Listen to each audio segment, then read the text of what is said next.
हाँ जी सर, अगर आप यहाँ पर थोड़ा सा ध्यान से देखेंगे राइट, तो हम लोग ये देख रहे हैं कि इन्वर्टिंग स्क्यूमिनेट जो ट्रिगर है, अगर उसकी बात करेंगे तो Vn हम लोग देखेंगे तो हमारे पास बराबर है बेसिकली तो Vi के बराबर है, और Vp हमारे पास है V0 इंटू R1/R1 और प्लस R2 के। तो शुरू में हम जब बेसिकली जो हमारे पास Vi माइनस जब इन्फिनिटी से हम लोग जब यहाँ जब बेसिकली जब शुरुआत करेंगे तो Vn भी हमारा माइनस बेसिकली इन्फिनिटी हो जाएगा, तो Vp हमारा Vn से ज़्यादा होगा तो V0 होगा हमारे पास बेसिकली VOH होगा,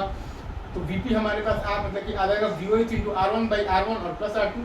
अब हम लोग जैसे जैसे Vi बढ़ाएंगे तो Vn भी बढ़ेगा क्योंकि Vn बराबर Vi है,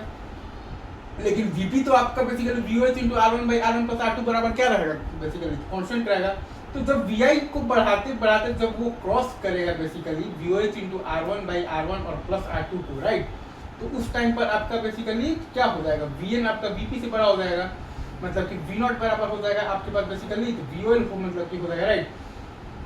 तो Vp आपके पास फिर क्या हो जाएगा VOL इंटू R1/R1 और प्लस R2 को मतलब दिया तो हो जाएगा राइट। तो अल्टीमेटली और फिर भी आप और भी क्या करेंगे, Vi को बढ़ाएंगे मतलब Vn बढ़ाएंगे तो Vn बराबर आपके पास बेसिकली तो Vi है,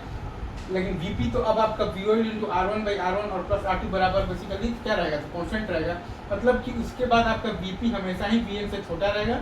V0 बराबर VOL रहेगा ऑलवेज, ठीक है। तो यहाँ से हम लोगों ने देखा है कि Vth बराबर है आपके पास बेसिकली VOH इंटू R1/R1 और प्लस R2 राइट। ये चीज़ आई गेस आप बहुत अच्छे से यहाँ पर बेसिकली बहुत अच्छे से इस चीज़ को समझ गए हैं। तो अब आगे बढ़ते हैं। अब अगर हम लोग यहाँ पर आप ध्यान देंगे तो Vi को हम लोग बेसिकली प्लस इन्फिनिटी से घटाते हुए लाएंगे राइट। तो अगर आप वहाँ पर ध्यान देंगे तो Vn बराबर हमारे पास तो Vi ऑब्वियसली है ही है, और Vp हमारे पास V0 इंटू R1/R1 और प्लस R2। तो Vi आपके पास जब बेसिकली प्लस इन्फिनिटी को रहेगा तो Vn भी आपके पास रहेगा तो प्लस इन्फिनिटी को,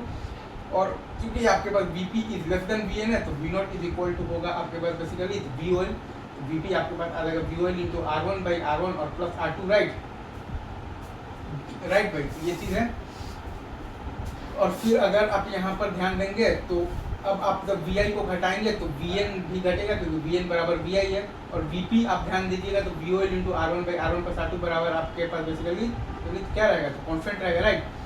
तो जैसे ही Vi को घटाते घटाते आप जब VOL इंटू R1/R1 और प्लस R2 से नीचे लाएंगे तब आपका Vp मतलब Vn से बड़ा हो जाएगा, तो V0 आपका हो जाएगा बेसिकली तो VOH, तो फिर Vp आपका हो जाएगा VOH इंटू R1/R1 और प्लस R2 हो जाएगा राइट, ठीक है सर। अच्छा, तो अब अगर आप ध्यान देंगे तो Vi को आप अभी भी घटा रहे हैं तो Vn घटेगा तो, और चूंकि आपके पास Vn बराबर Vi है, लेकिन आपके पास Vp बराबर क्या है VOH into R1/R1 plus R2 बराबर बेसिकली कॉन्स्टेंट है। तो अब उसके बाद आपका हमेशा ही Vp is greater than Vn ही होगा, मतलब कि V0 बराबर VOH ही होगा ऑलवेज हमेशा। तो यहाँ से हमारे पास आ गया है बेसिकली VTL का वैल्यू आ गया है VOL into R1/R1 plus R2। तो हमारे पास बेसिकली VTH आ गया है और VTL भी आ गया है, VTH और VTL ये दोनों आ गया है। तो ये डेल्टा VT का फॉर्मूला भी कई बार बहुत ज़्यादा काम में आ जाता है, तो वो आ जाएगा हमारे पास बेसिकली VTH माइनस आ जाएगा बेसिकली तो VTL, तो वो आ जाएगा हमारे पास R1/R1 और प्लस R2 इंटू आ जाएगा VOH माइनस आ जाएगा बेसिकली VOL। ये हमारा ग्राफ है, ये हमारा सर्किट, और ये हमारा पूरा यहाँ पर बेसिकली अंडरस्टैंडिंग हो गया। ये है हमारे पास बेसिकली इन्वर्टिंग स्क्यूमिनेट जो ट्रिगर। अब इसके बाद आएगा नॉन इन्वर्टिंग, फिर दोनों का 2-3 वेरिएशन से अच्छा टॉपिक है, कॉन्सेप्चुअल है, मजेदार है, इन्जॉय। चलिए ठीक है सर, आगे बढ़ते हैं।